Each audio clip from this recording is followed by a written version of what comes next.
Bom, olá a todos, boa noite. Estamos começando esse ano as atividades de Apollo 2023, pelo menos aqui no YouTube. Algumas das atividades já começaram, alguns dos grupos, e hoje nós vamos ter a apresentação da investigação Pistas Cartográficas de Tradução nos Seminários de Jacques Lacan, que vai ser apresentado por Alba Escalante, Denise Cardoso e Karime Colares. Karime Colares é psicanalista, sócio de Apola, diretora da sede da Apola Brasília. É co-organizadora do livro Lacan, A Revolução Negada, no qual contribuiu com 3 artigos. Denise Cardoso é tradutora, mestranda em Estudos da Tradução pelo Programa de Pós-Graduação em Estudos da Tradução, Pós-Trad, da Universidade de Brasília, UNB, e bolsista da FAP-DF e membro do grupo de pesquisa CNPq, Tradução e Psicanálise. Alba Escalante é psicanalista, tradutora e professora no curso de Letras, Tradução Espanhol da UNB. Possui doutorado em Estudos da Tradução pela Universidade Federal de Santa Catarina, mestrado em Linguística Aplicada pela UNB e graduação em Psicologia pela Universidade Central de Venezuela.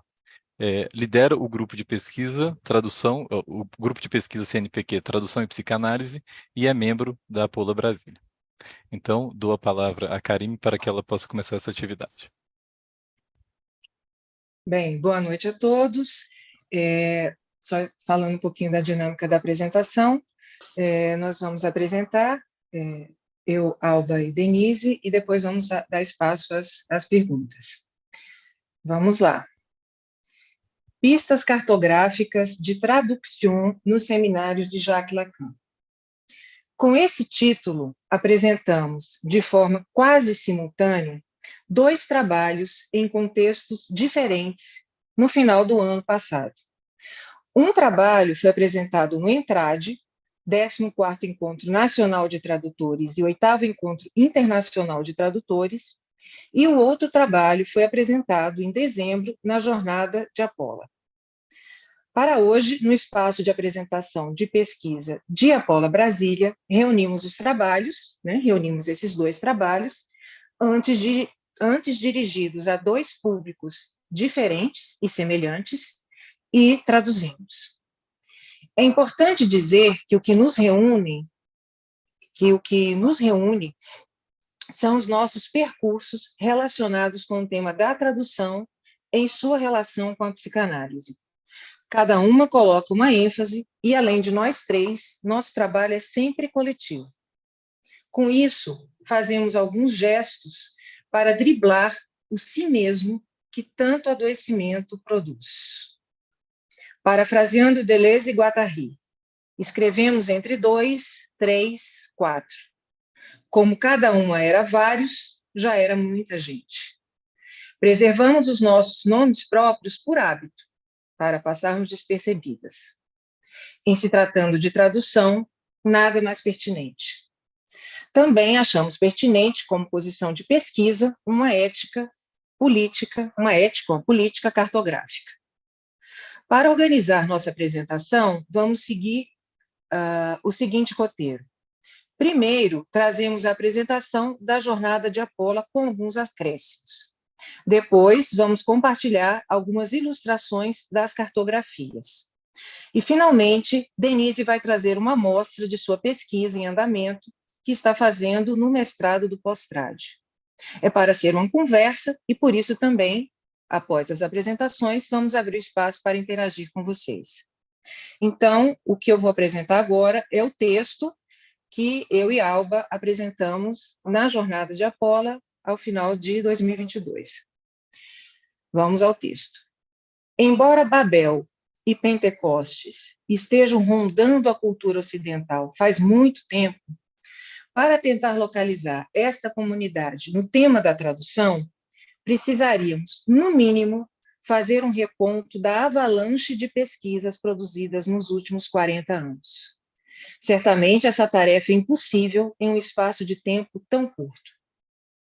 Discursos em, de, sobre tradução foram produzidos e traduzidos ao longo da história. A modo de ilustração, mencionemos apenas 2 clássicos. O primeiro, sobre os diferentes métodos de traduzir, que é um texto de Frederic Schleiermacher, de 1813, e A Tarefa do Traduzir, de Walter Benjamin, de 1923. Entretanto, como disciplina científica, é consensual dizer que os estudos da tradução nascem em 1922, no terceiro Congresso de Linguística Aplicada, com a apresentação do trabalho de James Holmes, poeta, tradutor, professor, ativista e pesquisador, intitulado The Name and Nature of Translation Studies. Nessa apresentação, Holmes vai se referir ao estado confuso da disciplina e vai propor um esquema para arrumar a casa. A partir desse episódio, a comunidade de pesquisadores tentou estabilizar, do ponto de vista teórico e metodológico, esse campo, o campo da tradução, sempre tão escorregadio. E, como acontece em diversos domínios, não faltaram as viradas. Virada linguística, cultural, ficcional, sociológica, etc. Assim, de um conjunto vasto de produções, decidimos restringir a nossa exposição à chamada virada ética, que, segundo Bárbara Godard, é inaugurada com o livro A Prova do Estrangeiro, de Antoine Berman. Antoine Berman é um tradutor e teórico francês que compõe sua proposta com algumas posturas psicanalíticas. Mas não é por isso que nos interessa, senão pela sua importância na chamada virada ética, para pensar a tradução. Então, o que nos interessa nesse texto, né, na produção de Berman, é essa relação, né, desse autor com a chamada virada ética. E em que consiste essa perspectiva ética? Citando Antoine Berman, a essência da tradução é ser abertura, diálogo, mestiçagem, descentramento. É pôr em relação, ou não é nada. Escolhemos essa citação e sublinhamos o ato de pôr em relação para indicar já não a transmissão que omite os problemas, mas uma busca da verdade. Ou, dizendo com Bárbara Cassan, na sua lúcida recuperação do neologismo lacaniano varité, engolindo um pequeno e, a variedade da verdade, que ocupa o infrutuoso lugar de fundar a autoridade de uma comunidade discursiva intercultural. Questão difícil de driblar, pois a exigência de univocidade é tão estruturante quanto a proibição do incesto. Isso é uma citação, estamos citando Bárbara Cassan. Nesse sentido, pôr em relação não permite, nesse sentido, pôr em relação permite não apenas pensar a tradução, mas nos pensar na tradução. Com essas pinceladas, tentamos, talvez sem sucesso, localizá-los naquilo que guia o nosso ofício como tradutoras, a saber, a reflexão constante sobre nossa posição, sobre, de, em, para a tradução, como operação de pôr em relação. Andamos pelas margens para ruir os supostos dois lados e produzir o entre, o in-between da tradução, certo não lugar em que é possível formular questões sobre as ideias que determinam as nossas escolhas em uma ou outra direção, para um ou outro lado. Trata-se, como disse Cassan, de uma resposta para a questão dos nacionalismos identitários e exclusivos, enxertados no gênio maligno das línguas. É isso o que fornece a tradução. Eis um eco que pode soar familiar para vocês. Citando Berman. Todo tradutor mantém uma relação específica com sua própria atividade. Quer dizer, uma concepção ou percepção do traduzir, de seus sentidos, de suas finalidades, de suas formas e modos. De nossa posição somos responsáveis? Sobre isso, Berman acrescenta. A posição de traduzir como compromisso é o resultado de uma elaboração.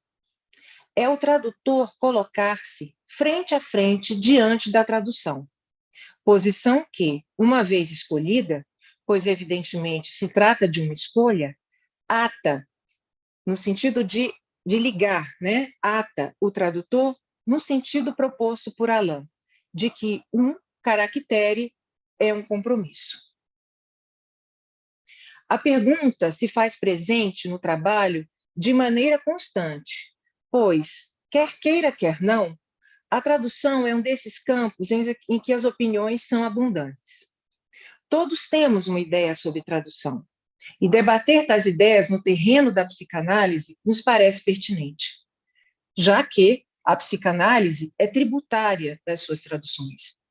Nesse sentido, o nosso trabalho de tradução de outro Lacan foi produzido no meio de frutíferos momentos que permitiram esclarecer que não há uma teoria geral da tradução, já que não há significado supralinguístico que passe livremente de uma língua para outra.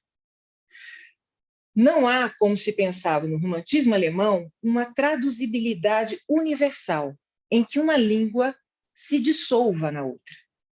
A experiência de traduzir outro Lacan, que é um livro de Alfredo Edelstein, nos permitiu, dentre outras coisas, pôr em xeque o etnocentrismo nosso de cada dia.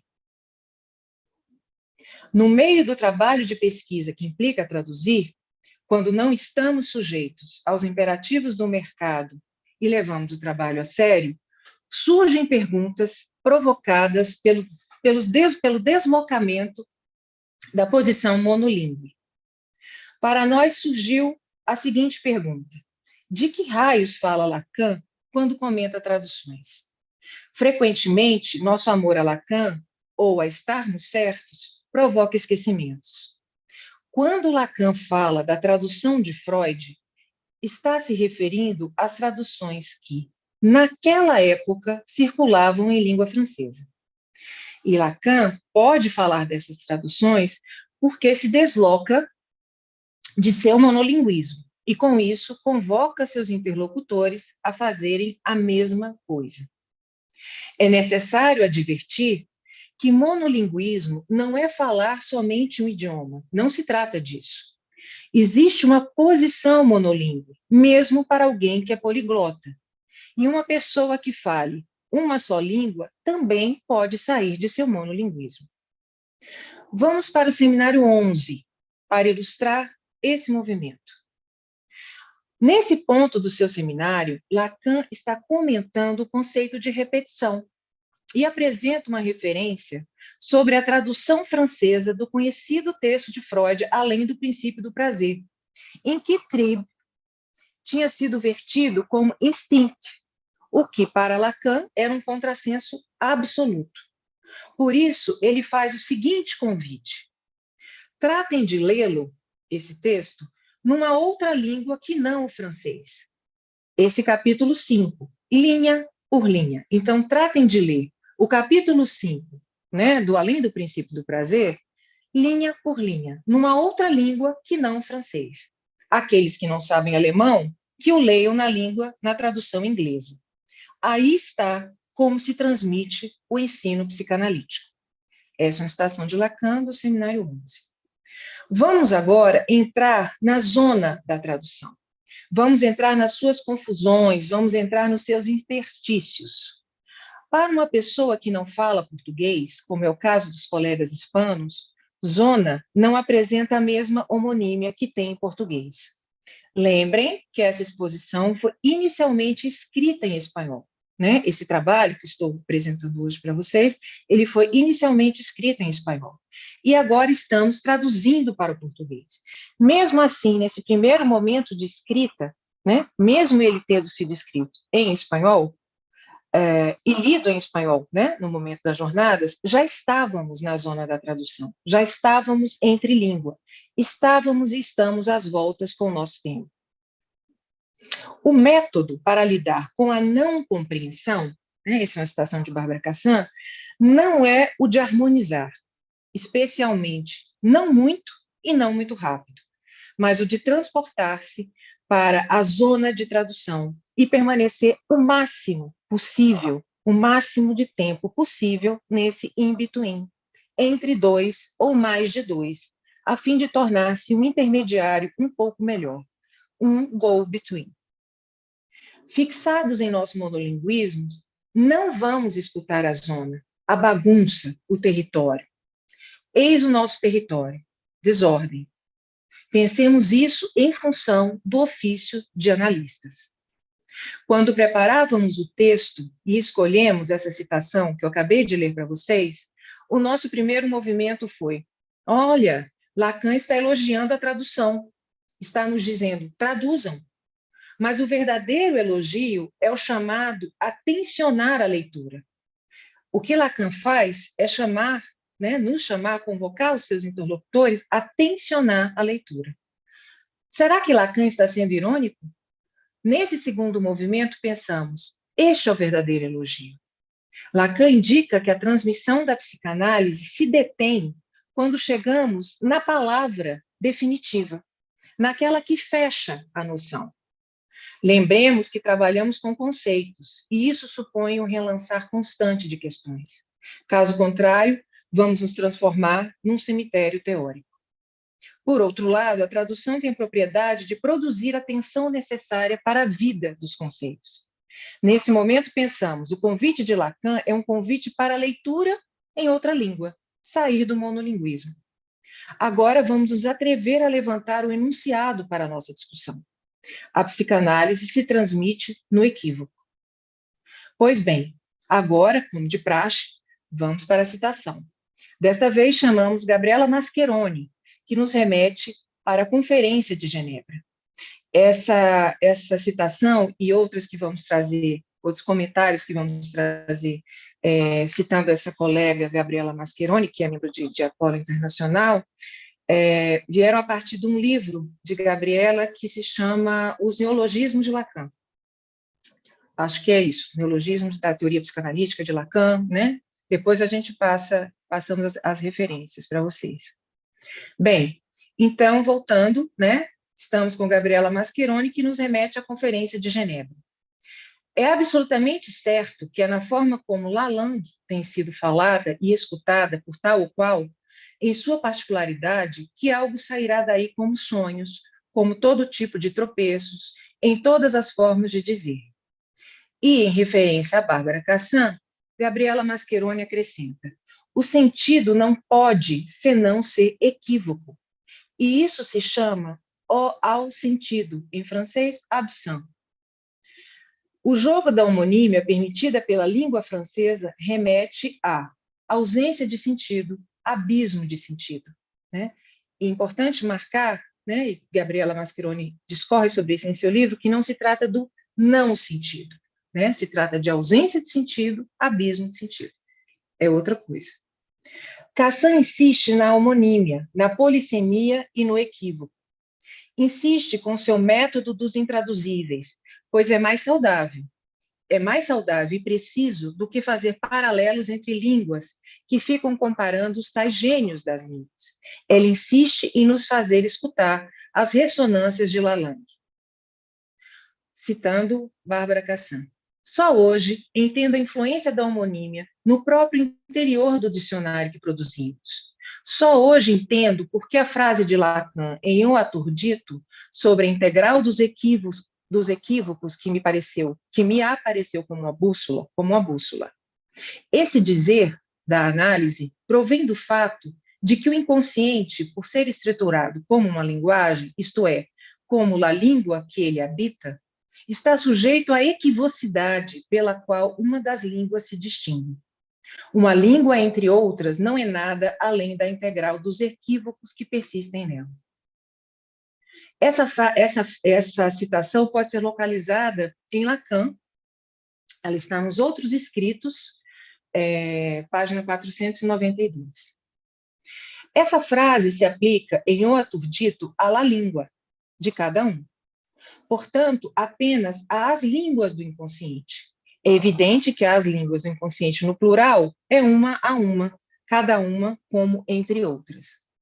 Que uma língua esteja entre outras tem como condição que haja mais de uma língua. Quando falamos hoje de uma língua, entre outras, não nos remetemos mais apenas à Alemanha do século XIX e à forma pela qual cada língua cria uma concepção de mundo, mas, como sabemos, a Jacques Lacan com Jacques Derrida. Entre outras, de fato é necessário que a língua materna, ou a língua de cada um, reverbere contra a parede, contra o muro de outra língua, para que ela deixe de ser óbvia como natural, porque se encontra então refletida, ouvida e, mais precisamente, analisada por um terceiro. Na tradução em espanhol, aparece a palavra muro, o que também nos dá a possibilidade de pensarmos na palavra amor, né? Então, fica esse jogo de homonímia, né, entre espanhol, francês, português, né? Mas a questão aqui é que a língua materna, a língua, não seja tomada como algo simplesmente óbvio ou natural, que em algum momento ela esbarre, né, em algo que produz equívocos e que, portanto, possa ser analisado. O equívoco, como menciona Mascheroni, é a única arma contra o sintoma, o único modo em que a interpretação opera. Então, também, no que diz respeito a um processo de análise, estamos no terreno do equívoco. Lacan, na conferência de Yale, adverte: em nenhum caso uma intervenção psicanalítica deve ser teórica, sugestiva, quer dizer, imperativa. Ela deve ser equívoca. A interpretação analítica não é feita para ser compreendida, é feita para produzir vagas, para produzir ondas. Propomos um deslocamento do monolinguismo para produzir o equívoco. Lembremos que chegamos até aqui porque Lacan, no seu convite, chega a qualificar o que tinha sido feito em francês com a obra de Freud de formas diversas, mas nunca de uma forma elogiosa. Então, primeiro convidamos vocês a entrar na zona de tradução para dizer, prestem atenção, Lacan não está se referindo às traduções que nós lemos. Parece algo óbvio, mas só quando a gente lembra. Outro ponto que nos interessa é o seriado, a série da tradução francesa de Freud. Curiosamente, a tentativa de se deslocar do monolinguismo se repete depois com aqueles que estão encarregados de arrumar a zona, a bagunça da tradução francesa da obra de Freud, que Lacan criticou até a exaustão. Em um livro de Antoine Berman, há uma menção sobre os tradutores franceses, especificamente sobre Jean Laplanche. Berman vai se referir ao texto Traduzir Freud, em que aparecem algumas menções sobre a prova do estrangeiro, aquele livro que citamos como marco para a virada ética da tradução.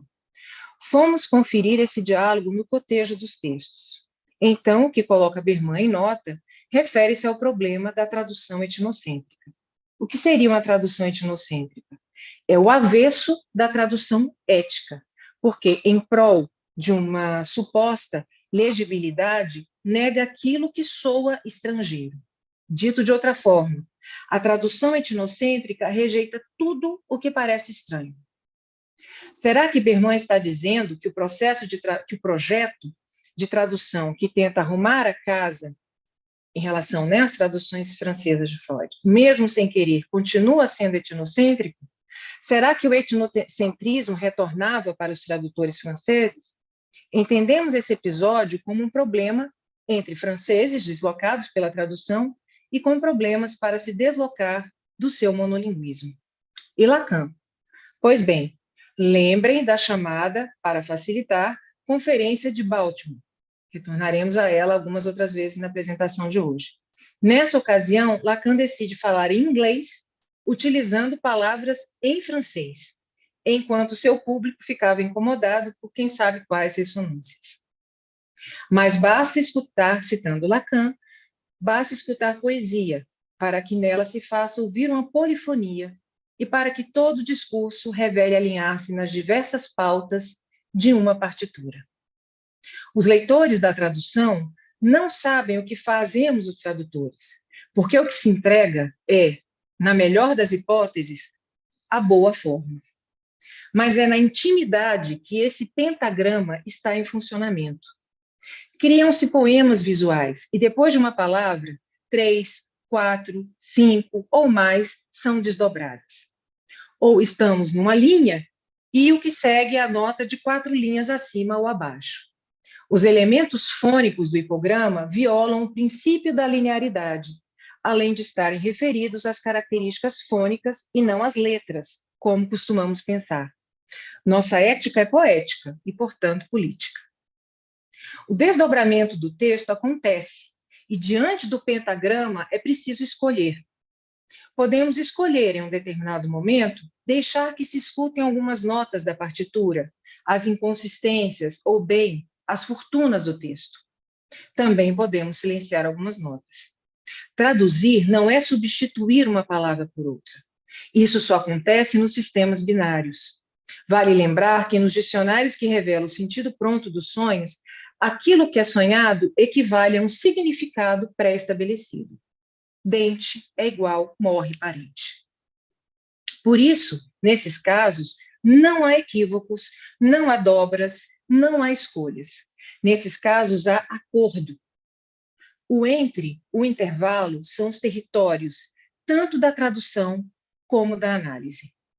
Trabalhamos como tradutores e analistas, guardando as diferenças, com o equívoco, com a variedade, verdade, mais além do jogo intersubjetivo, produzindo formas neológicas, nas margens das notas, na aposta de uma leitura ativa e não definitiva. Como diz Borges, o conceito de texto definitivo não corresponde senão à religião ou ao cansaço. Agora, vou passar a palavra à Alba Escalante e ela vai nos mostrar algum de nossos percursos cartográficos. Alba, com você. Bom, gente, boa noite.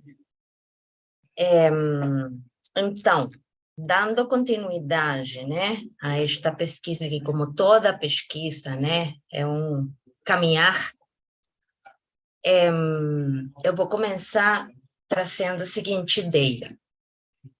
A tradução, seguindo algumas ideias, né, de Henri Mechonic, pode ser entendida como texto. E, nesse sentido, é um trabalho na cadeia, não linear, por isso foi que a gente trouxe a ideia do pentagrama, do significante. Sendo um texto, é também uma escrita. E, nesse sentido, traduzir é uma forma de escrita, ética, poética e política. Nessa linha de raciocínio, as pesquisas que envolvem tradução também são uma forma de escrita, ética, política e poética, né? Embora também possam ser descritivas, né? Tem gente que pesquisa a tradução de maneira prescritiva, prescritiva dizendo o que deve ser, descritiva dizendo é isso, né? Mas a nossa aproximação ao pensamento cartográfico como forma de pesquisa, que envolve tradução e psicanálise, está relacionada com a ideia de que pesquisar, assim como traduzir e analisar, supõe um confronto com algumas lógicas que nos constituem. Por exemplo, a lógica da identidade, que impõe o dever em lugar do devir. Tradução supõe um constante vai e vem entre territorialização e desterritorialização. Daí a nossa aposta cartográfica. Trabalhamos com linhas, né? E como diz Tim Ingold, qualquer história descrita deve partir de uma história da notação. E notação nos remete à partitura, emaranhado de linhas. Eis a nossa composição. Eu gostaria de trazer uma citação de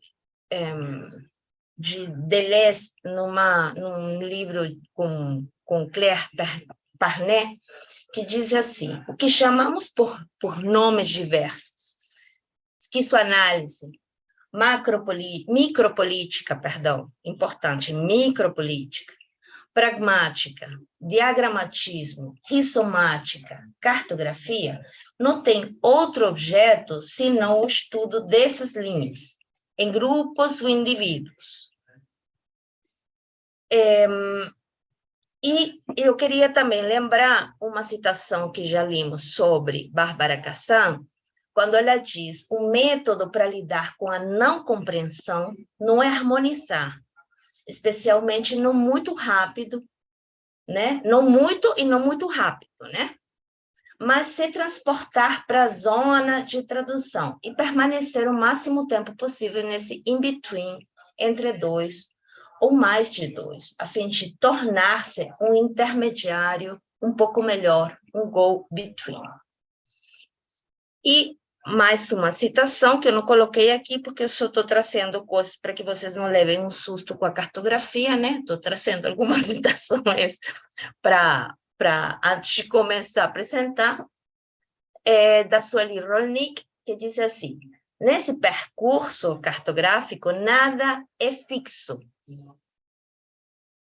Nada mais é origem, nada mais é centro, nada mais é periferia, nada mais é definitivamente coisa alguma. É importante dizer que quando a gente trabalha com pesquisa cartográfica, ou quando a gente propõe essa leitura cartográfica, a gente não está fazendo uma apologia ao relativismo. Não se trata de relativismo, se trata de relação. Isso é fundamental para vocês entenderem um pouquinho, né, o que a gente está tentando, né, trazer. Então, vamos começar por aqui.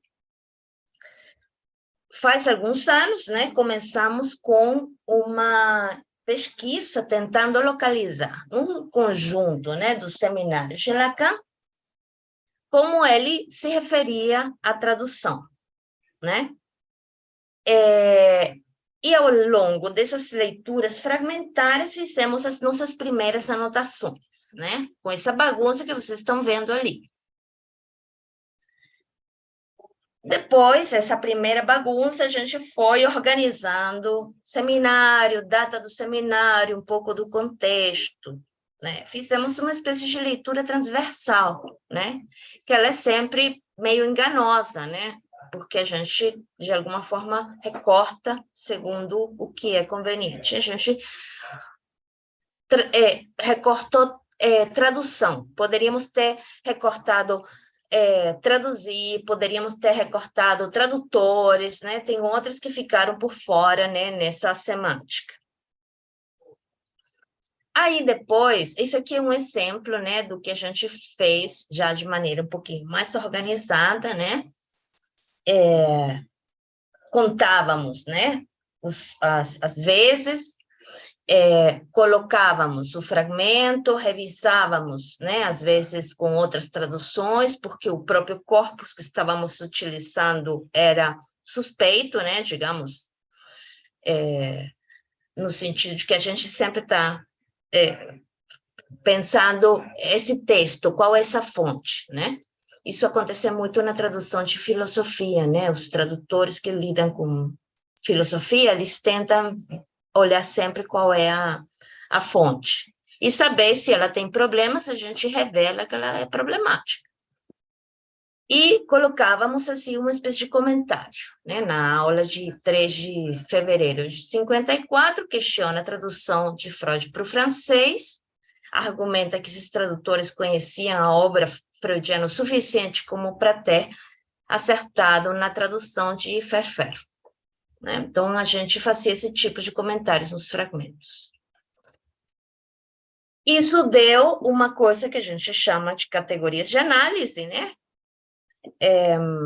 E aí a gente foi classificado. Lacan, comentador de traduções de Freud, mostra-se irritado, qualifica, propõe alternativas, recomenda ler em alemão e em outras línguas. Lacan, comentador de traduções de outros textos, da Bíblia, de Hamlet, Antígona, Shakespeare, Platão. Lacan utilizando tradução num sentido meio que metafórico, e Lacan utilizando tradução como recurso epistêmico.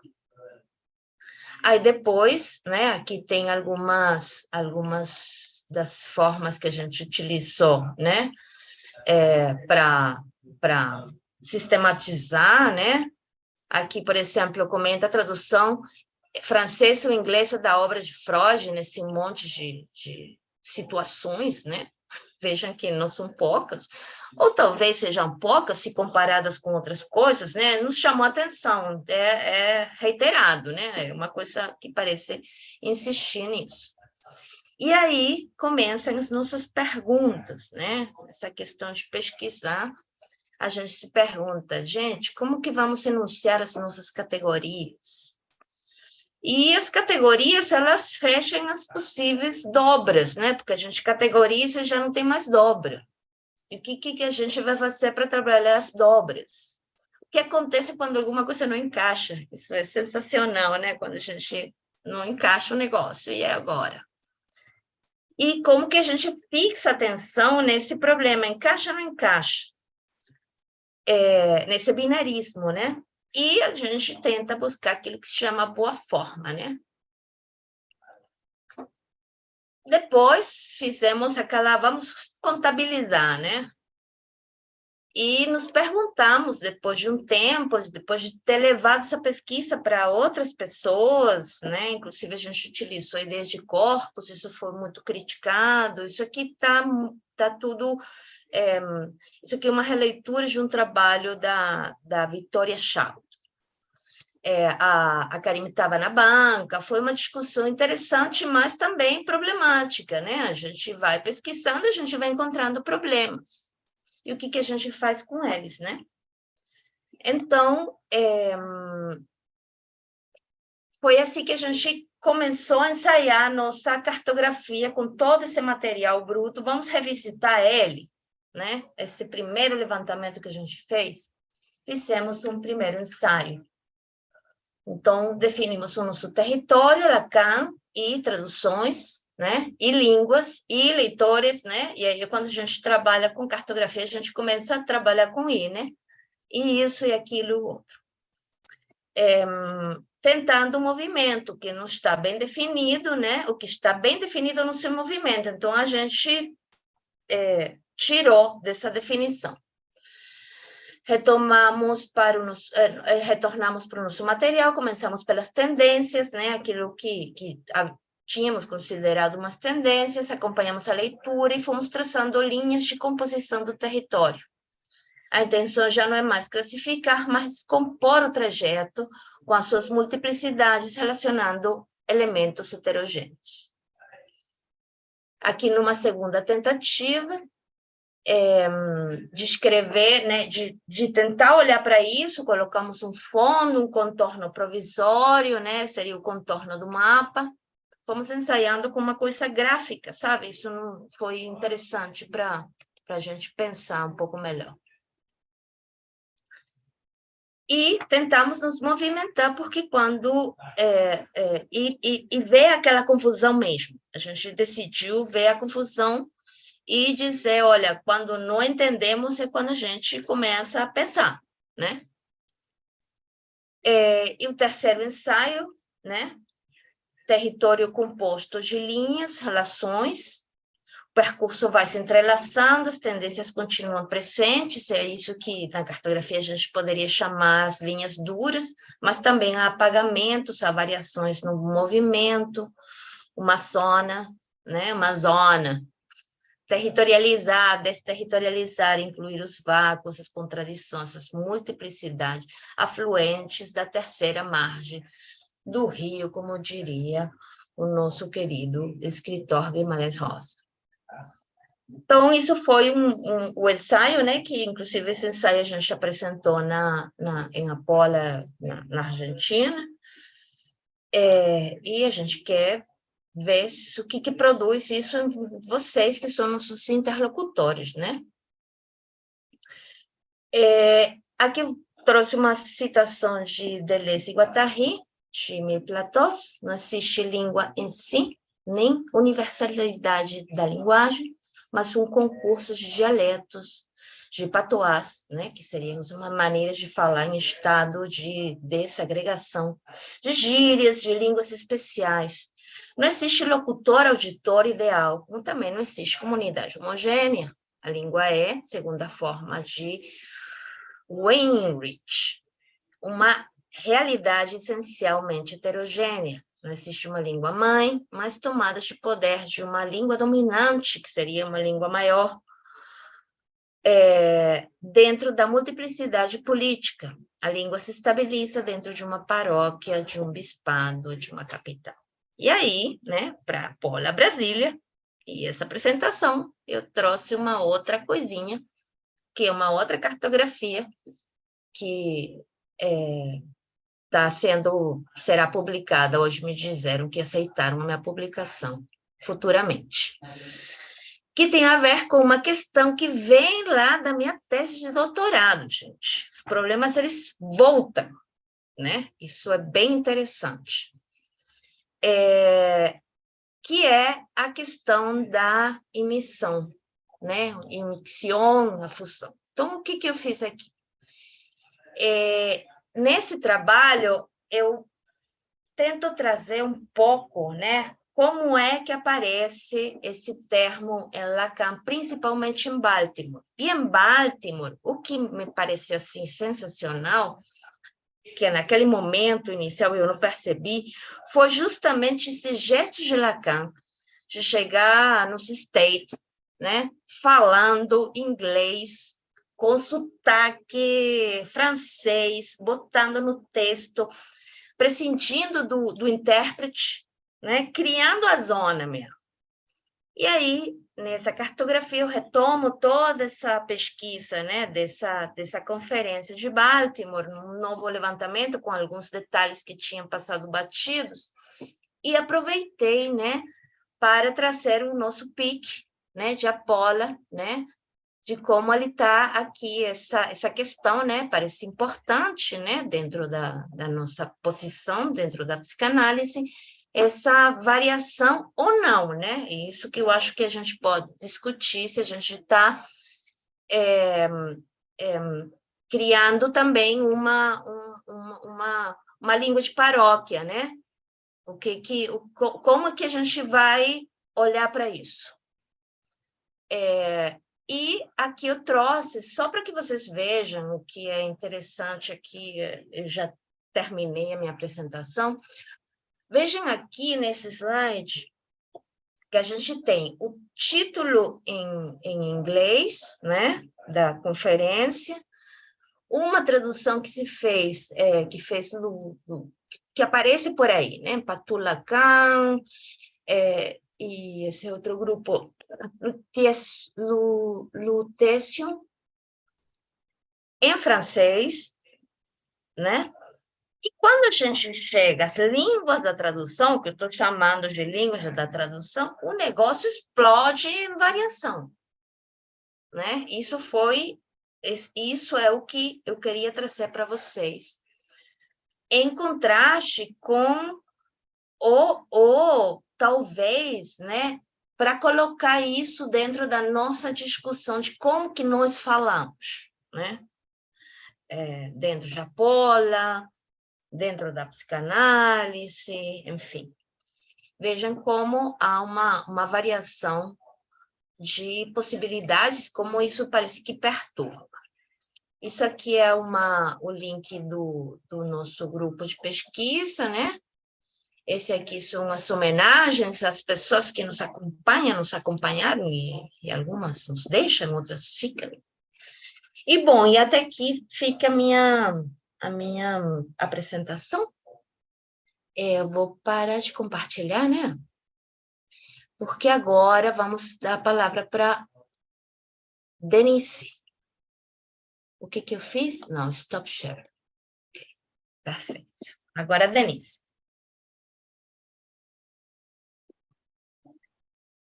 Obrigado, Alba. Deixa eu compartilhar aqui com vocês. Só um segundo.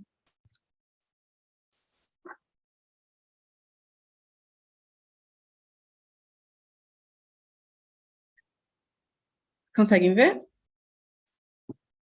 Ótimo, então, obrigada. Boa noite a todos. Eu gostaria de agradecer o convite. Eu fiquei muito feliz com a ideia da apresentação das nossas pesquisas aqui na Pola, então, obrigada. E eu também queria agradecer, como bolsista, a FAP, que é a instituição que permite com que eu conduza a minha pesquisa. E, bom, a minha fala vai ser um pouco mais direcionada aos estudos da tradução e o que a gente tem articulado até agora.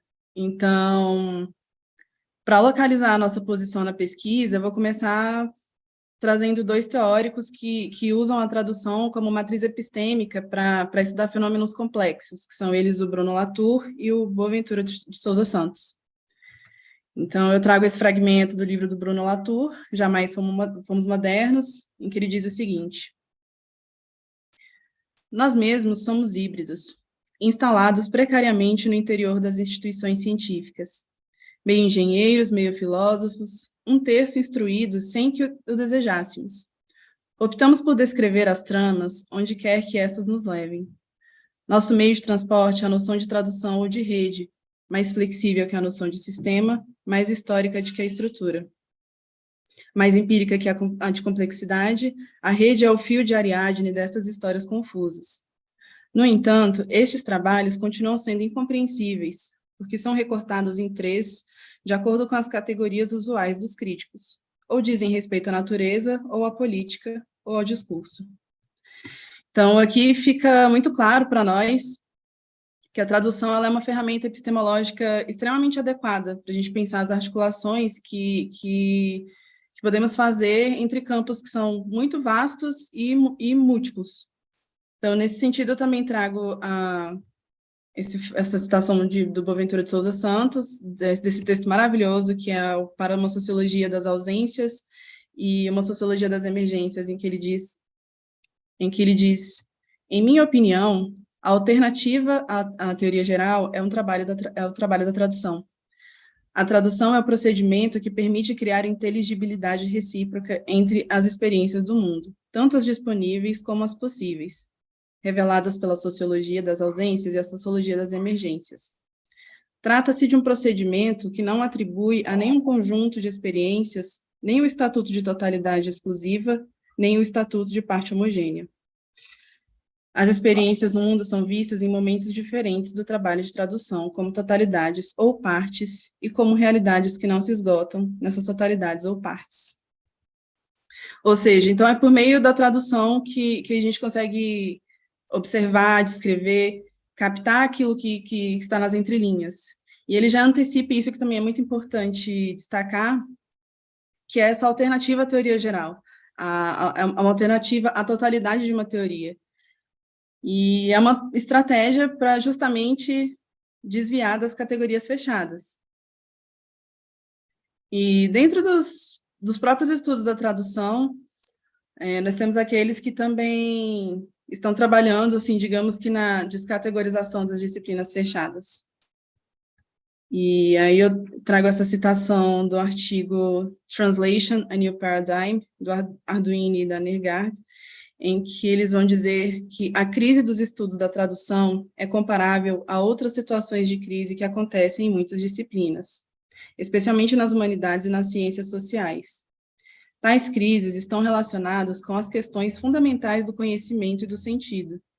A crise, ou digamos, a morte dos estudos da tradução como disciplina, nos conduz necessariamente à transdisciplinaridade.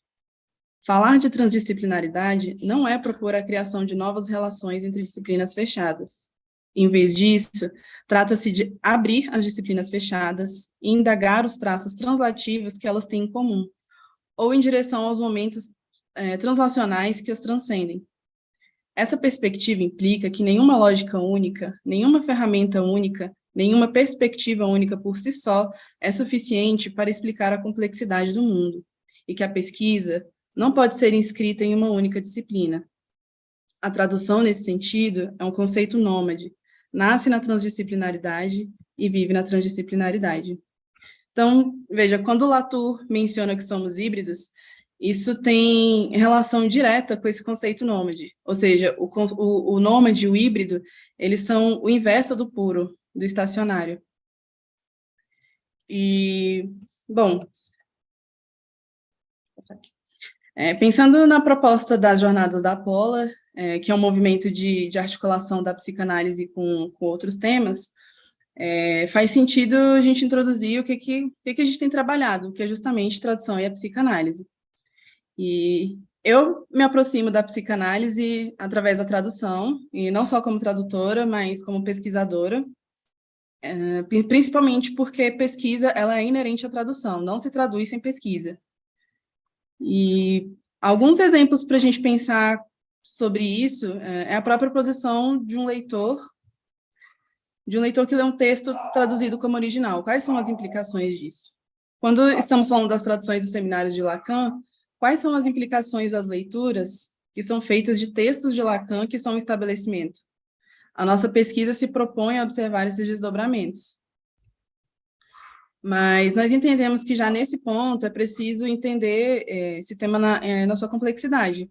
O ensino de Lacan facilita a dissolução entre o original e a tradução. Tanto os escritos, que possuem o que o de Fruto Salvador chama de variantes textuais, em que outros campos chama crítica genética, como de forma mais crucial nos seminários, onde o equívoco se faz presente e onde o entendimento de que se trata de um estabelecimento nos desloca do dualismo, original tradução. Podemos concordar ou não, mas os seminários de Lacan são produtos de operações textuais de transformação, sejam as anotações, transcrições, revisão, estabelecimento, tradução. E, além disso, nós pesquisamos também a posição dos tradutores, que nunca é uma posição individual. E sobre isso, nós temos alguns teóricos que se dedicaram a realizar uma leitura crítica das teorias gerais da tradução. E eu trago aqui, então, dois autores de teorias contemporâneas da tradução que comentam sobre essas forças que levam os tradutores a fazer escolhas. O primeiro deles é o Thury, que usa a teoria dos polissistemas, que é uma teoria que é sobretudo cultural, e ela é apoiada nos formalistas russos. Ele vai desenvolver esse conceito de norma de tradução. Só que essa norma ela não é prescritiva, ela traz uma mudança de paradigma baseada em não em dizer como se deve ser uma boa tradução, quais são as regras que devem ser seguidas para obtermos uma teoria geral da tradução. Thury vai trabalhar o conceito de norma a partir da observação daquilo que é, de certa maneira, imposta pelo meio social e cultural de um determinado lugar ou época. Então, trata-se de descrever as normas implícitas seguidas por tradutores que os levam a reproduzir especificações prescritivas em suas traduções. E aí nós vamos ter o Berman, que vai avançar um pouco mais e vai se perguntar se esse saber puramente descritivo é suficiente para a discussão sobre a teoria da tradução. Ele vai dizer, então, que dentre os muitos discursos da tradução, existe o da psicanálise. E isso, desde a interpretação dos sonhos, já era uma questão. E ele menciona que não existe psicanálise da tradução, nem teoria psicanalítica da mesma. E ele é um dos poucos teóricos dos estudos da tradução que vai articular a categoria do inconsciente para trabalhar as tendências deformadoras da tradução. E o Berman ele é prepositivo, e ele propõe que nós traduzimos não o que o texto diz, mas o que nós queremos que ele diga.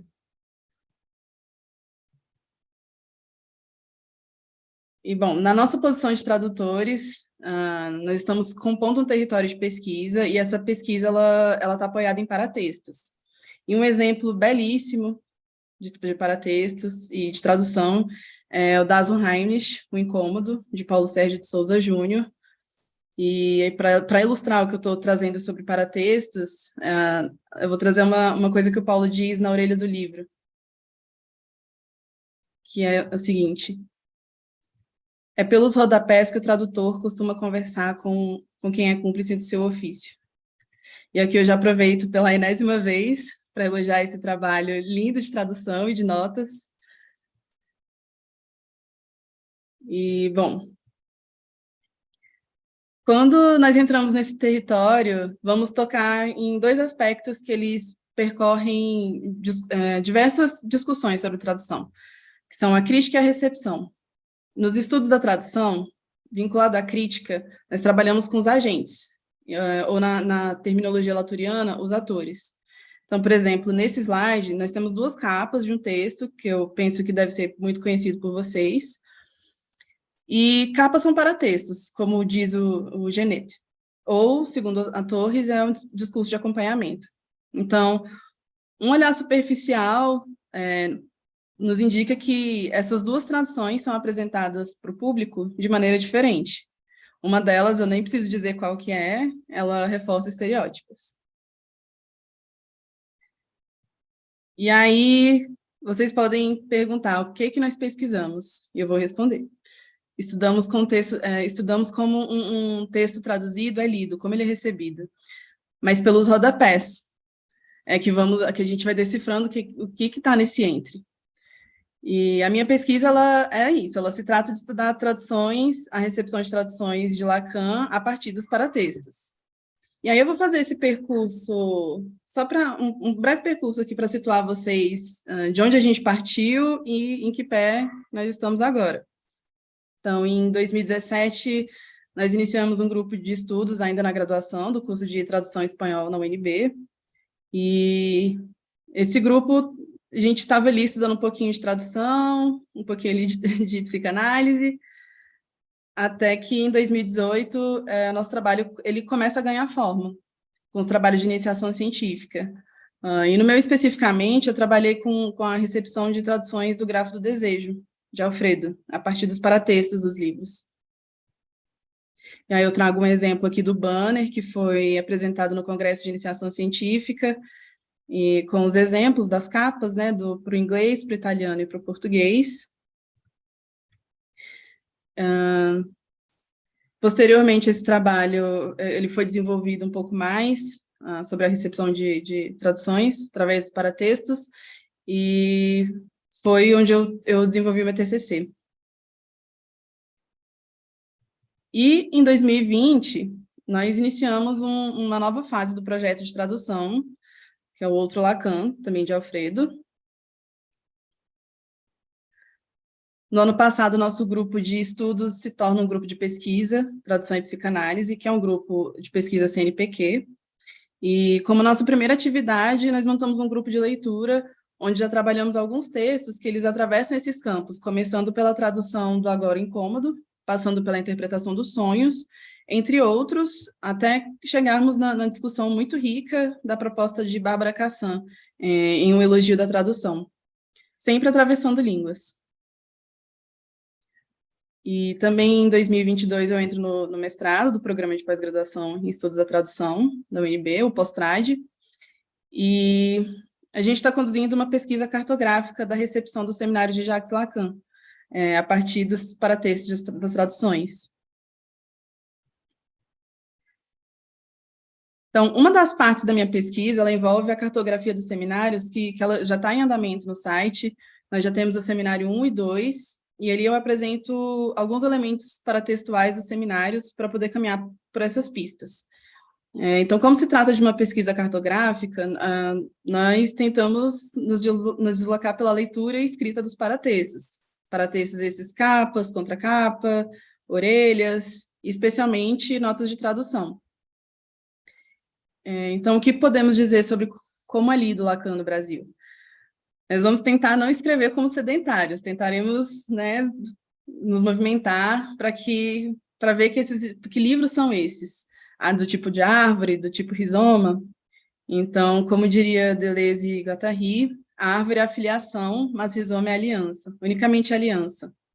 A árvore impõe o verbo ser, mas o rizoma tem como tecido a conjunção e. Vamos partir pelo meio, entrar e sair, não começar nem terminar, roendo as margens. E aí, para terminar, para já finalizar, eu vou citar novamente Boaventura de Souza Santos, que diz que a tradução é simultaneamente um trabalho intelectual e um trabalho político. E é também um trabalho emocional, porque pressupõe um conformismo perante uma carência decorrente do caráter incompleto, ou deficiente de um dado conhecimento ou de uma dada prática. Eu finalizo aqui. Obrigada, boa noite.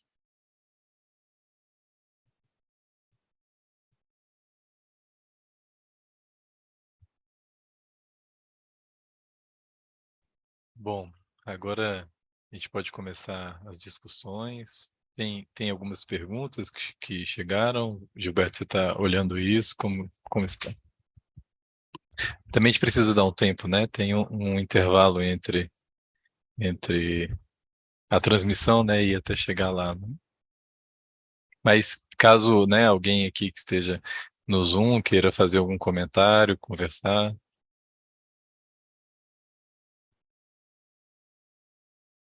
Olá, boa noite. Estão me ouvindo? Sim, te escuto, Gilberto. Não, eu só parabéns pela exposição, aprendi muita coisa, as três. Aquele gráfico lá descabelado eu não entendi direito, mas é por conta das minhas dificuldades mesmo com o tema. Mas sabe o que eu queria? Assim, uma coisa externa ao que foi trabalhado, que vocês comentassem um pouco o que foi a tradução do Lacan no Brasil. A Denise ia começar, parece, embora esteja a falar do paratexto, mas falasse um pouco, porque a da Paidós, por exemplo, é muito melhor que a das Aaras, dos seminários. O que é essa tradução dos seminários pela Zahar? Por que ela tem tantos problemas assim? Era isso.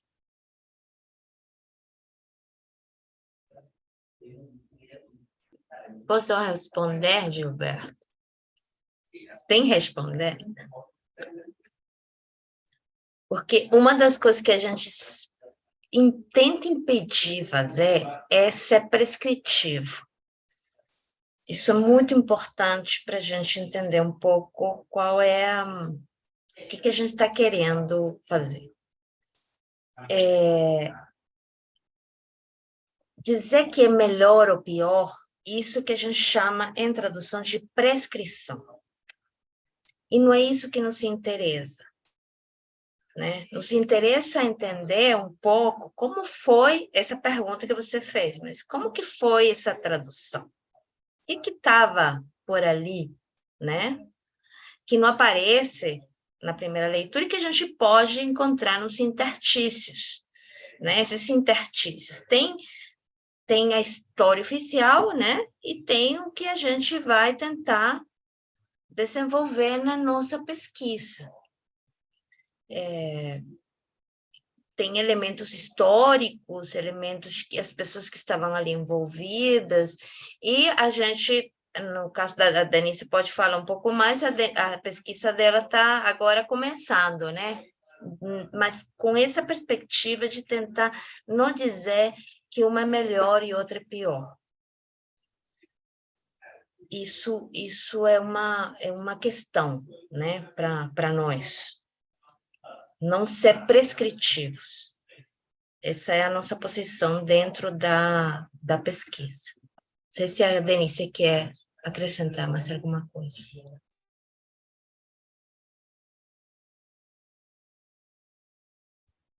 Eu quero só acrescentar essa sua fala que justamente o fato da gente escolher pesquisar, não a tradução em si, mas os paratextos, é uma forma de tentar entender que percurso que essa tradução fez para chegar até aqui, como que essa tradução está sendo lida, o que tem ali nas notas, o que tem nas capas, e do que sai daí, sabe? De coisas que não se diz, das coisas que não são ditas formalmente nos lugares, sei lá, grandes veículos.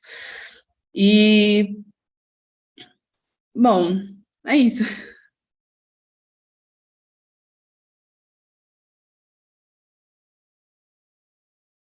Então, eu vou tomar a palavra de novo e falar do ponto de vista do senso comum. Mas acontece que quando a gente vai trabalhar com o seminário do Lacan, a gente sempre fala, olha, tal tradução é melhor, tal tradução é pior, né? Ou seja, não pode ser prescritivo, mas também não dá para ser indiferente. Como lidar com isso, então? Não do ponto de vista do recorte feito, mas com esta demanda. de qual texto que eu vou ler quando eu vou estudar Lacan. É claro, temos que ler Staffordal, mas já que estamos falando de tradução, como lidar com isso? Então, eu adorei a tua provocação, porque nem todo mundo fala francês. Então, como assim que vamos ler Staffordal? Vamos invocar Lacan, vamos trazer o espírito de Lacan. Eu acho que isso é uma questão, pelo menos para mim, dentro da psicanálise. Eu tô acreditando que tem origem, eu estou lascada, né? Tem origem? Não, tem um texto. O próprio Staffordal não é Lacan. E eu acho que é importante quando a gente diz assim, eu lembro um jovem psicanalista que diz assim, nossa, todos temos que aprender francês. Que história é essa? Por que todos temos que aprender francês? Nós falamos português, falamos espanhol, e o conhecimento, ele chega a nós, as nossas línguas, para bem e para mal, né? Certamente, como você diz, a gente não pode ser indiferente. E no tempo que eu tenho trabalhando com psicanalistas, uma das coisas que eu tenho visto é justamente essa indiferença, né? Eu acho que isso não é legal, mas também não é legal, né, ficar apenas no centro. Tem uma coisa que um momento determinado, eu gosto muito de Rodrigues Ponte, né? E como eu falo espanhol, eu consigo ler as traduções críticas. Isso é outro projeto de tradução, tá, gente? A gente não pode comparar Paidós ou Zahar com as traduções críticas de Rodrigues Ponte, porque Rodrigues Ponte traz todo um aparelho paratextual, justamente, localizando os diferentes textos, né? O que diz um, o que fala o outro, o que o outro escutou, né? E essa coisa do equívoco, por isso que a gente está trazendo isso em função da ideia do equívoco.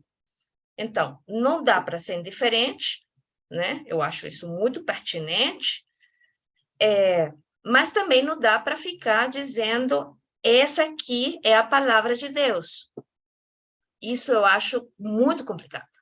E, justamente, o que tem me permitido a tradução é poder, né, dizer, bom, já que não é nenhuma coisa nem a outra, o que a gente pode avançar em função desse impasse?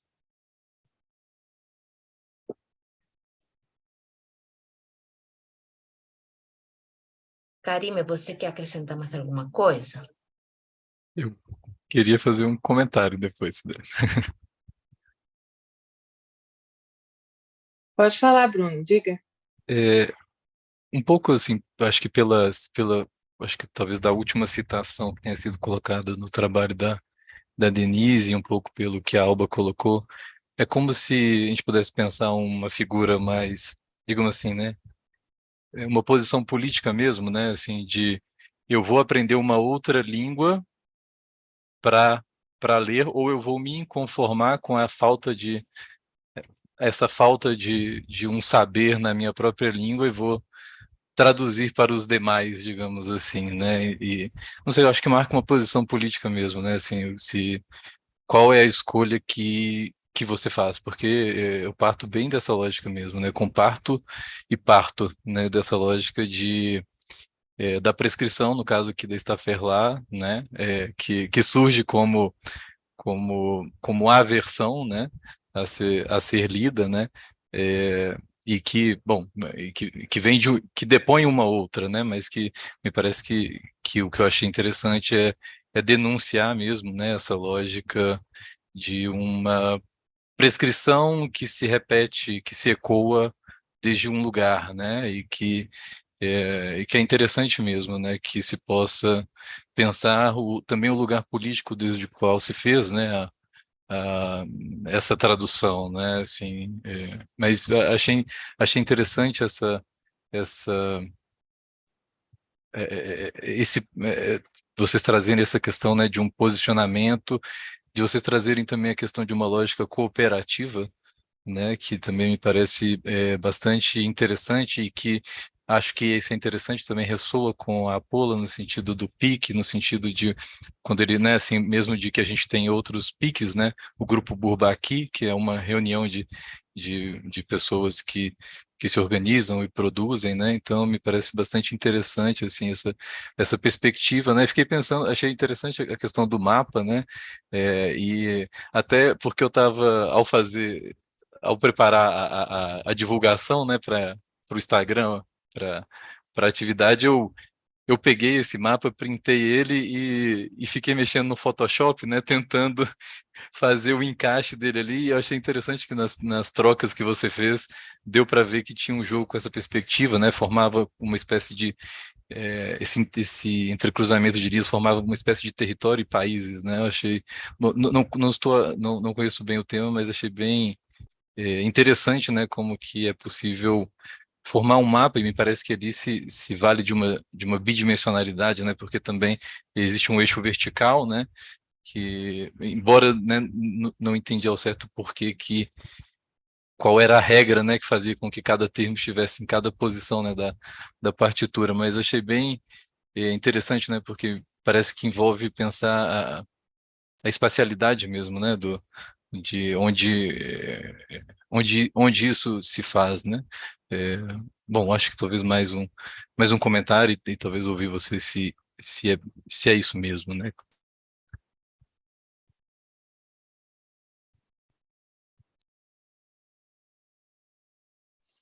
Eu queria fazer um comentário a partir disso, né, que está sendo trazido, e, é, e falando como alguém que começou, né, que começa nesse estudo da tradução há muito pouco tempo, né, embora essa questão da tradução é uma questão muito viva para mim, acho que desde que eu me interesso pela psicanálise, ou seja, tem bastante tempo, mas estudar de fato, né, a tradução, comecei há pouco tempo com a Alba Denise, né, me ensinando, e para mim, assim, essa questão dos seminários e das traduções, o que me ajuda a pensar é a partir desse conceito do monolinguismo, que foi uma novidade para mim também, pensar nisso, né, assim, me dar conta que o monolinguismo, ele, eu posso ser falante, né, português do Brasil, mas eleger como uma língua, não sei, o francês, né, para dar o exemplo, né, do Lacan, como a língua em que é possível que o ensino de Lacan seja transmitido. Isso é uma posição monolinguista, né, embora o francês não seja a minha língua materna. Né? Então, acho que quando Lacan faz esse convite de, se vocês não estão gostando, não estão entendendo no francês, leiam em alemão, vocês não sabem alemão, então vão ler em inglês, quer dizer, saiam de uma língua só, seja essa língua sua língua materna ou não, saiam de uma língua só. Né? Nos momentos em que um texto te produz um questionamento, enfim, vá para outra língua. Não interessa se você não lê naquela uma, vá para outra. Né? Então, isso foi como eu diria assim, um ar fresco, assim, uma coisa que me trouxe a mim uma outra forma, né, de pensar a tradução, essa possibilidade do entre línguas, né, de você ler um texto numa língua, na outra, mesmo que não seja a sua língua de origem, enfim. Né? Então, o que faz pensar também, né, se a gente for trazer uma questão da psicanálise, o que faz pensar também né, na questão do equívoco e na questão de não atribuir à fala de alguém que escutamos um significado único, né, não ficar preso num significado único, numa chave de leitura, por exemplo, né, um exemplo que a gente costuma dar em Apolar, o complexo de Édipo, né, e escutar todas as pessoas a partir dessa lógica do complexo de Édipo, qualquer outra. Então, é uma posição monolinguista, porque você só vai escutar uma coisa. Né? Enfim, então, acho que as várias traduções de Lacan, né, trazem essa possibilidade, né, de que você abra, né, se dê a chance de ler em várias línguas, né, de procurar o entendimento, né, em uma língua que não seja a mais, né, a mais próxima de você, enfim. Né?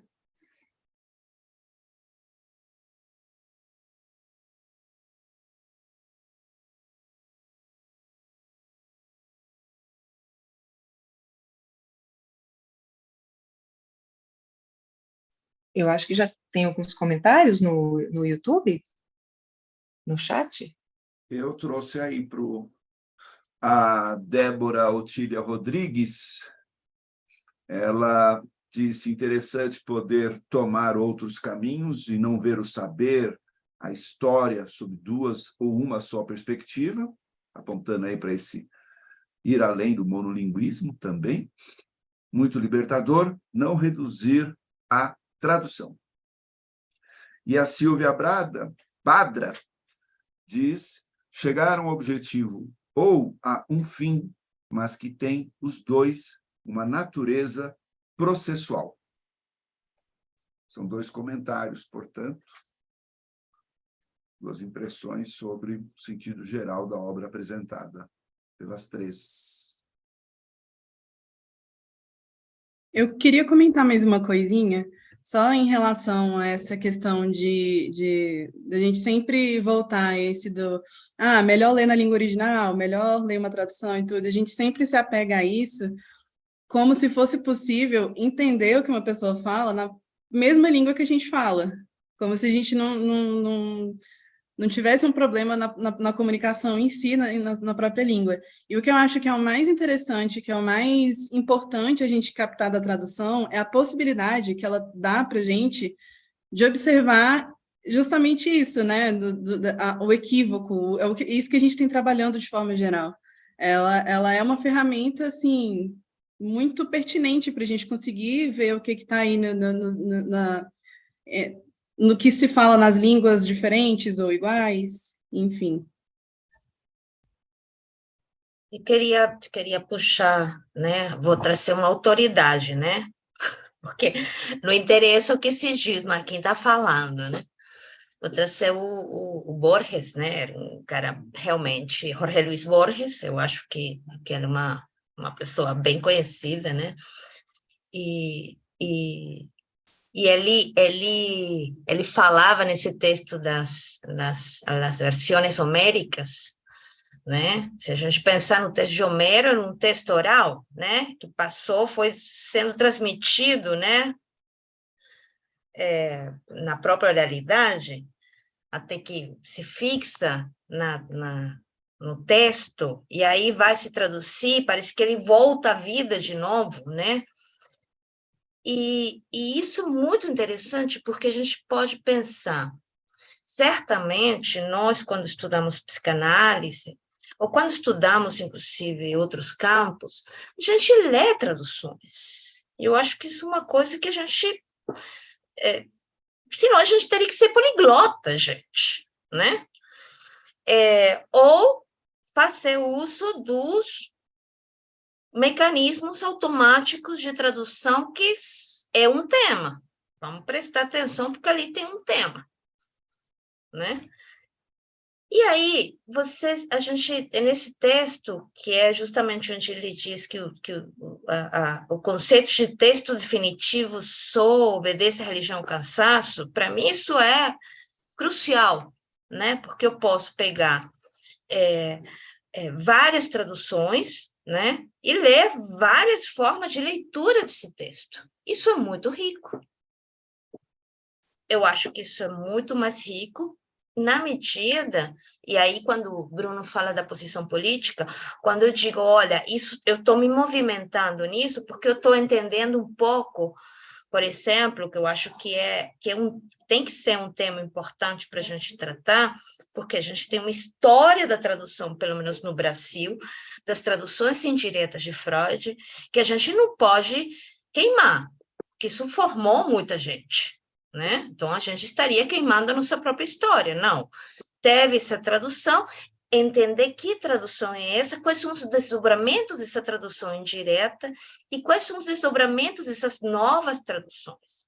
Aí me aparece um Paulo Sérgio Sousa Júnior, né, com o Incômodo, né, com uma nova tradução, e o cara me desmontou meu cânone de leitura, gente.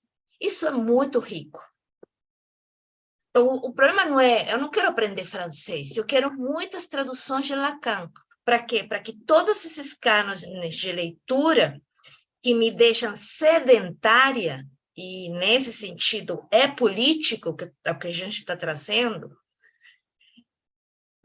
digamos, se eu leio na língua, se eu fico no monolinguista, eu fico sedentário. Então, essa tradução do incômodo, né, já para começar pelo título, as notas maravilhosas, e o português brasileiro. A gente tem muitas línguas no Brasil.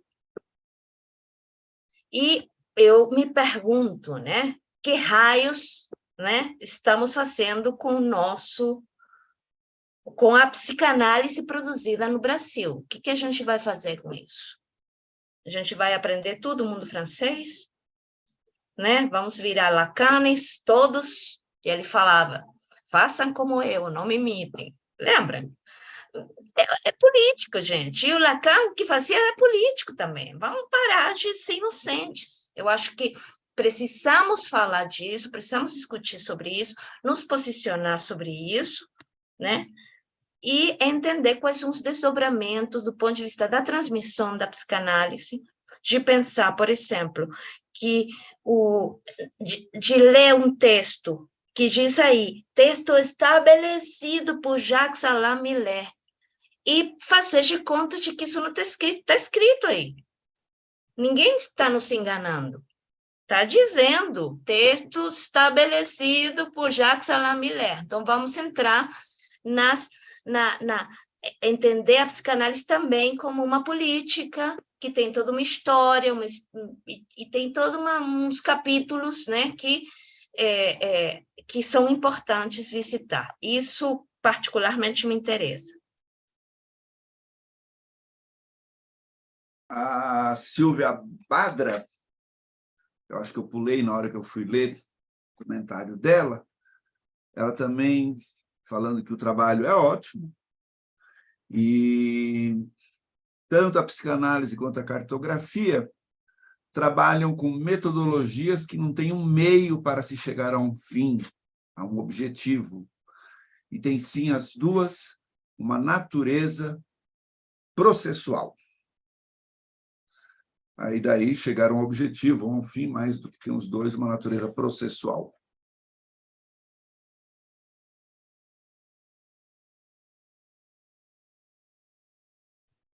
Eu preciso dizer uma coisa, rapidinho, para falar sobre essa questão da cartografia. Eu acho que isso aqui é estou confessando, tá, gente? Uma do que me levou, né, a procurar e a estudar Deleuze e Guattari, entender um pouco essa questão da cartografia, era, primeiro, que eu quis me nutrir daquilo que se produz no Brasil, e o Brasil, né, faz muita pesquisa cartográfica, isso me chamou muito a atenção, achei legal, né, dá uma brasilidade o que a gente faz, justamente essa ideia da processualidade, né, como forma, como método, é bem interessante. E a outra coisa era uma espécie de refrescamento de algumas ideias, né, que quando a gente estuda uma coisa muito, a gente para como que... Eu fiquei um pouco enjoada do que estava fazendo, e precisava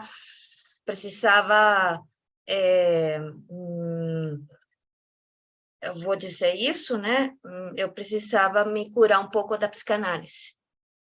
E fui procurar Deleuze e Guattari, e Rolnik, e outras pessoas, outros campos, outras coisas para me levantar.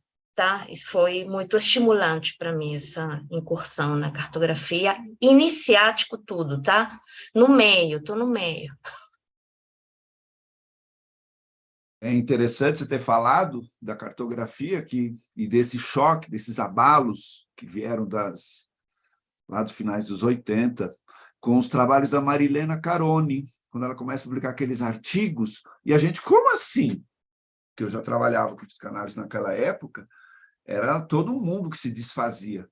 E os trabalhos da Sueli Roni, que inclusive têm um certo protagonismo, e não só local, não só nacional, né? Mas os trabalhos dela junto com Guattari são relevantes dentro desse cenário conceitual, inclusive lá nos anos 80, tudo nos anos 80 ainda. É parte, portanto, dessa história local, da relação com os textos, seja os freudianos, seja com os seus questionadores, vamos dizer assim, como é o caso de Guattari, Deleuze.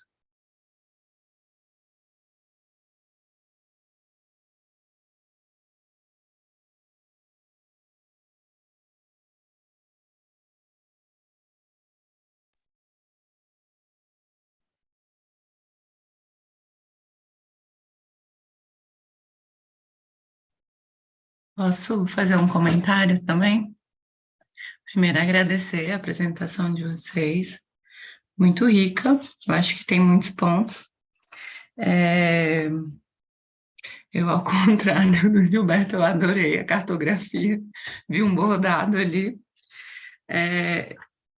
e fiquei pensando, Alba, em algum momento você disse ali,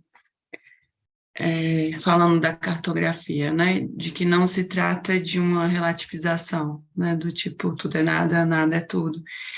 E o que me veio, assim, é que eu também não tenho nenhum aprofundamento, né, nessa dimensão da cartografia, mas me veio que, bem, não se trata de uma relativização, mas talvez a gente possa pensar, assim, se trata de um exercício de descentramento, né? Não tem um centro, não tem um ponto referencial. E isso está posto, me parece, também para a psicanálise, né? Para o psicanalista, e também para o tradutor, né? Em algum momento você falou agora eu já não lembro se foi você ou se foi Karine, do tradutor como esse que é um habitante do entre, né? Sei lá, um habitante da fronteira, né? Então, nesse exercício de se descentrar mesmo, né? Traduzir se descentrando, e aí eu achei muito legal esse recurso de pensar a tradução e também la langue, ou la língua, né?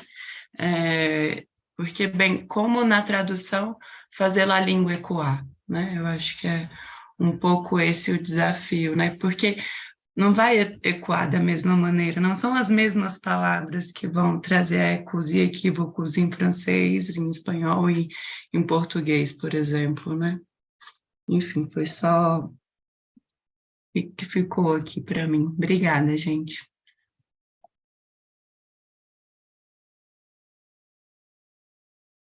Eu queria contar uma coisinha, eu estava traduzindo hoje, né?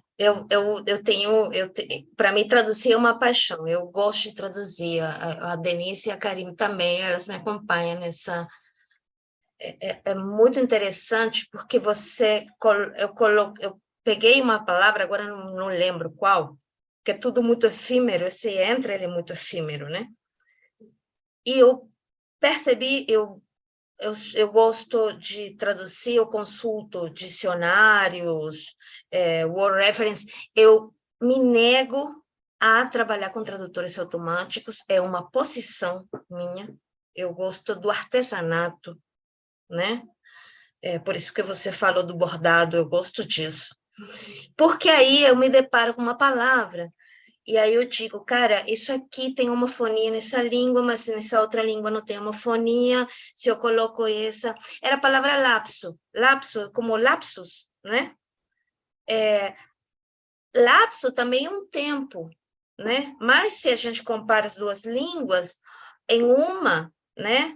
Em espanhol, para mim soava muito tranquilo de ser um lapso, né? E era um lapsus desse. Mas em português, quando eu fui para o português, eu fui para o dicionário, aí eu pensei, caraca, mas aqui já é mais duração de tempo, né? Aí eu pensei, será que eu faço um acréscimo, né? Porque aí você começa a pensar no leitor. Isso é um exercício muito interessante. E pensar em quem seria esse leitor e quem eu gostaria que lesse isso que eu tô traduzindo, Então, se eu pensar na minha paróquia, eu não vou fazer essa...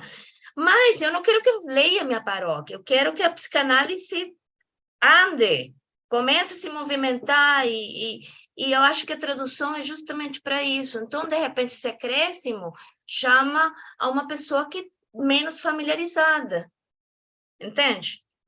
Então, são essas operações que vão acontecendo quando a gente vai traduzindo, e é uma coisa realmente muito rica, né? Agora, quando a gente pensa, e é uma questão que eu me coloco, eu digo, bom, são campos que eles se relacionam, mas eles também se diferenciam, né? Num momento determinado, numa intervenção que eu escolho, né, intervir com uma palavra, né, é também outra escolha, mas os desdobramentos disso e as consequências disso numa análise são outras, diferentes daquela do leitor que vai ler a tradução. Então, eu acho que essas são coisas que, com Karime, a gente fala muito disso. Eu gostaria de escutar ela sobre isso, né? Para a gente não dizer a mesma coisa. Não, é igual, mas diferente.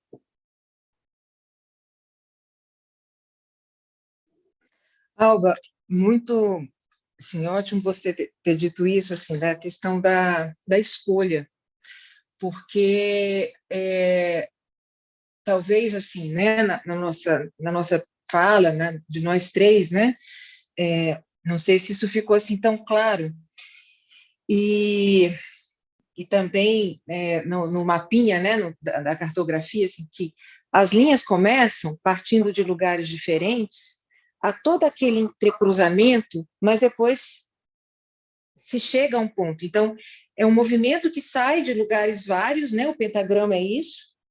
Eles se entrecruzam, fazem esse emaranhado, né? Como o Gilberto colocou, mas do outro lado vai sair uma palavra, uma escolha. Como um analista, quando faz uma pontuação, né? Quando marca uma palavra, ou um silêncio, né? Na fala de alguém, né, há uma escolha que está sendo feita que tem desdobramentos, que tem consequências, né? Então isso é fundamental, né? Pensar que não se trata de que nós vamos, né? Nós estamos no entre, né? E nessa multiplicidade de associações de palavras, de possibilidades, de dicionários, nossa. Mas no fim das contas é preciso que haja uma escolha e que uma palavra seja escolhida, né? E é aquela história, o caractere é um compromisso, é aquela citação que a gente traz no trabalho da jornada. Então, há uma escolha, né, há um compromisso e há consequências disso. Então, nós percorremos as margens, né, que é bem isso, você vai para um lado, para o outro, até que você escolhe. Né?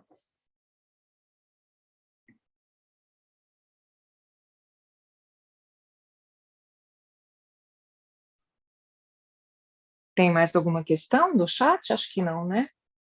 Isso me fez pensar e queria saber se vocês concordam, né? O PIC está em 5, 6 línguas. Isso é um mérito, digamos assim, no sentido de porque me fez pensar no sentido de Lacan, que estava talvez encapsulado na França, né? Ou pelo menos para a gente, talvez naquele momento histórico, assim estivesse, né? É, mas enfim, né? É, é, como é que vocês escutam? Olha só, eu acho que isso o fato de estar em várias línguas, né? E aí é que está a questão do monolinguismo, não diz nada, né? Você pode ser poliglota monolíngue. Então, a minha provocação foi uma provocação para Paula, né? Porque eu acho que esse é o objetivo desses espaços, né? Provocar um pouco esses trabalhos. É justamente isso, né? O que a gente está fazendo com isso? Com esse monte de língua, né? Isso foi uma provocação. E você captou.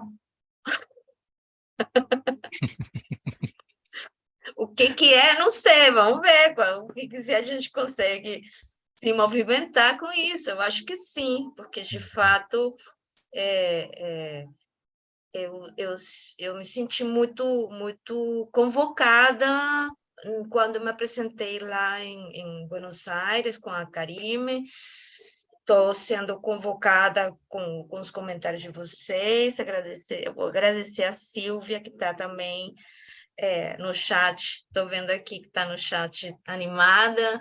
E a ideia é a gente injetar vida, né? E poder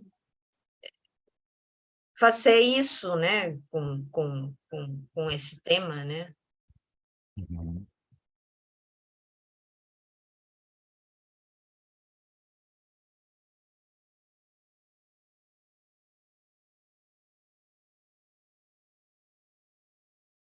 Bom, mais alguém?